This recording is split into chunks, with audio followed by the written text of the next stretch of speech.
MotorWeek is made possible by Rock Auto, Tire Rack, and Die Hard.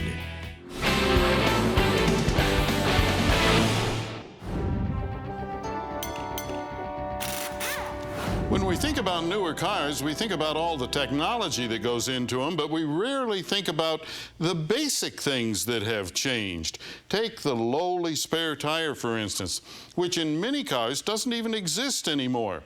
Well, to give us some pointers here, we have Tom Taylor, who is an online parts supplier. Tom, welcome to Goss's Garage. Thanks, Pat.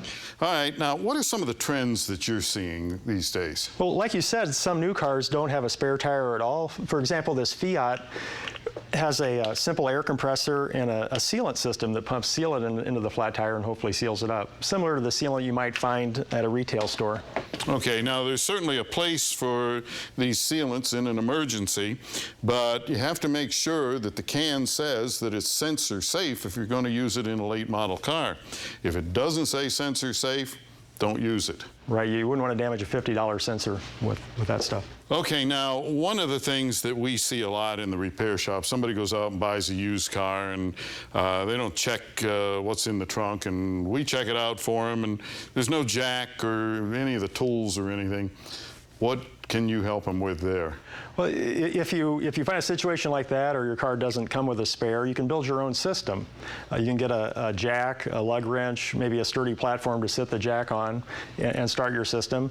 And then you can get a wheel that's the same size as the original wheels on your car, a simple steel wheel or a wheel that actually matches the aluminum or fancier wheels on your car.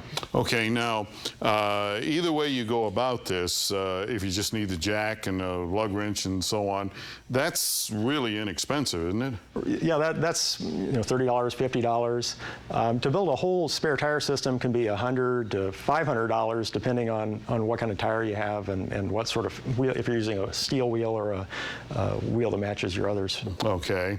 Well, most cars these days have this arrangement right here. This is a temporary spare. Any tips? Well, they do what they're supposed to do. They've been around a long time. Just be sure to read those warning labels. Okay. Well, the warning labels talk about speed and distance, and most people seem to think that that only applies to the rubber tire, but in reality, there are problems that can happen to the mechanical parts of the car if you exceed those limits.